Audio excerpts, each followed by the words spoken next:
Pada masa ketika hutan Sumatera masih lebat dan sungai adalah urat nadi kehidupan, berdirilah sebuah kerajaan tua bernama Keritang.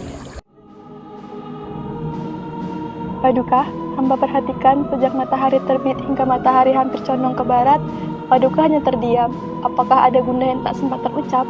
Lihatlah keluar Ratna, sungai Indragiri tetap mengalir seperti biasanya, tapi aromanya berbeda. Angin dari muara yang bertiup membawa kabar tentang kapal-kapal dengan layar tinggi yang lebih tinggi dari menara kita. Raja Keritang dikenal sebagai Sri Maharaja Indra, seorang penguasa yang dihormati karena kebijaksanaannya. Ia percaya bahwa kekuatan kerajaan bukan hanya pada senjata, tetapi pada air sungai, tanah subur, dan persatuan rakyatnya.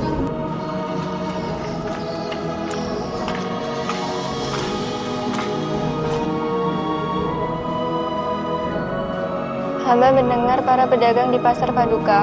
Mereka bilang kini pelabuhan Sriwijaya penuh dan sesak.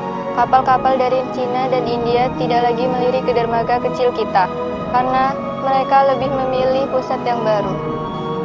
Itulah yang kurunungkan. Arus dagang tak lagi seramai dulu. Jika sungai ini sepi, maka Keritang akan kehilangan nafasnya. Arus zaman tak bisa kita bendung dengan kayu-kayu tua istana ini. Apakah kita akan terlupakan, Paduka? Air tak pernah melawan batu, ia mengalir melewatinya. Begitu jugalah sebuah bangsa.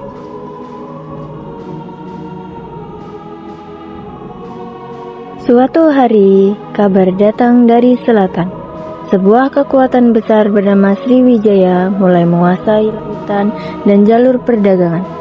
Kapal-kapal besar berlayar dengan panji-panji emas, membawa pengaruh yang tak dapat dibendung. Para pedagang mulai lebih memilih pelabuhan Sriwijaya dan jalur sungai Keritang perlahan menjadi sepi. Ampun Paduka, hamba membawa kabar dari pos penjagaan di hilir sungai. Bicaralah Wira, jangan biarkan kecemasan mendahului kata-katamu. Kapal-kapal dengan panji raksasa terlihat di perairan kita. Itu adalah kapal dari kerajaan Sriwijaya.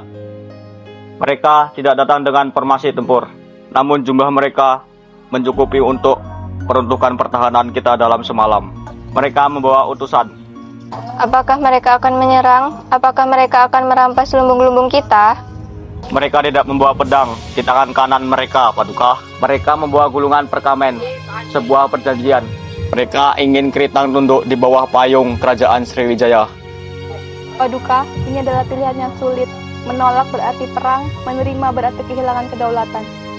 Kadang, damai adalah jalan yang paling membutuhkan kekuatan, Ratna. Menghunus pedang itu mudah, namun menurunkan ego adalah perjuangan yang sebenarnya. Sri Maharaja Indra menyadari bahwa zaman telah berubah.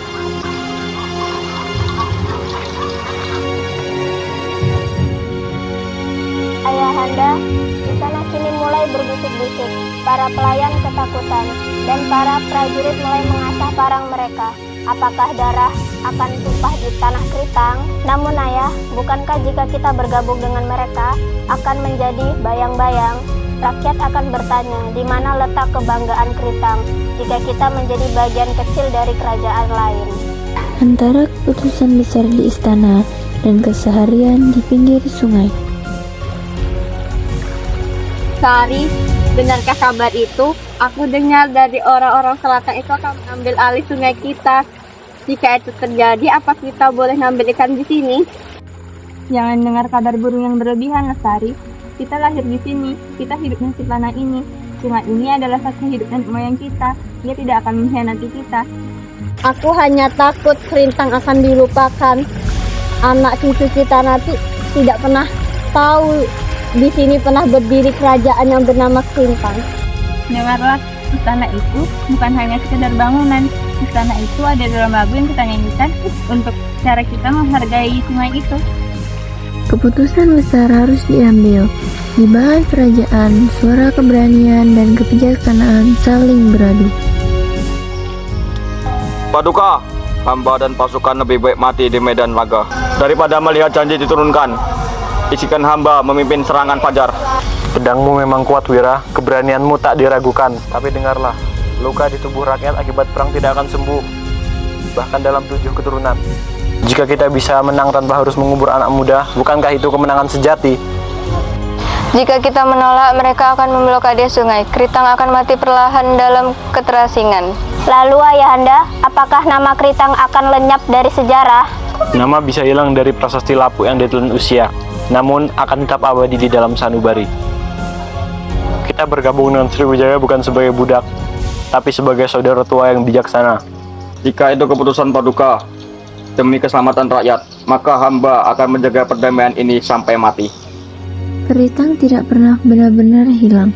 Ia ada di setiap riak air, di setiap hembusan angin, dan di dalam jiwa Melayu yang abadi. Hari ini aku putuskan, kita tidak akan memilih kancuran demi harga diri yang semu. Kita akan menyambut utusan itu. Kita akan berunding, kita akan bergabung dengan arus yang lebih besar supaya rakyat bisa berlayar lebih jauh. Sejarah akan mencatat ini dengan tinta yang berbeda, tetapi rakyat akan menuliskan ini sebagai tindakan cinta. Kerajaan Kritang memang tenggelam oleh waktu, tetapi jejaknya tetap mengalir seperti sungai yang tak pernah berhenti menuju laut.